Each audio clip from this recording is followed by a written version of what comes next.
Welcome back. If you're just getting up, you're sitting down to read the newspaper, you're going to notice something very interesting. Mike Eppel joins us now with more. Good morning, Mike. Yeah, good morning, Melanie. How are you doing this morning? I'm doing all right. This is an interesting story here. What do we have?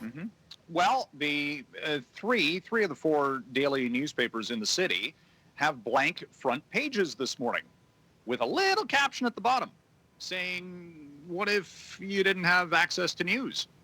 And this is pushback, basically, by the newspaper industry related to the big search engines, Google and subsequently Facebook, not paying for news content. It's the group behind it is News Media Canada, so ostensibly a lobby group, but it represents a number of the largest newspaper publishers across the country.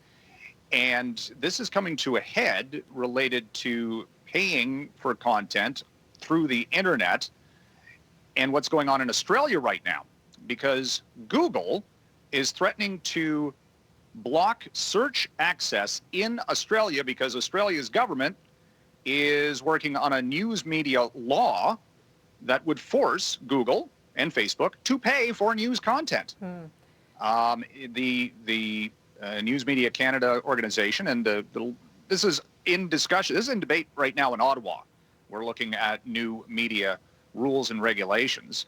They're saying that, you know, these companies are getting 80% of the advertising revenue. And we've seen that in our industry with a pullback, you know, at various levels related to the shift in demand for content, who's being paid for it, where it's being generated. A lot of companies are putting up paywalls now.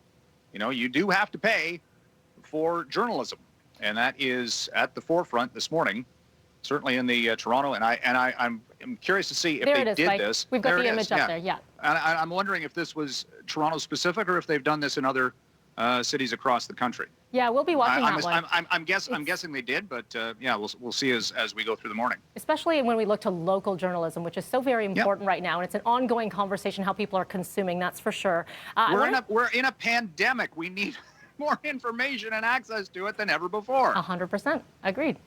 Let's talk about this. I know you want to talk about the semiconductor shortage. Steph had a whole story about this recently. Right. So where are we at now?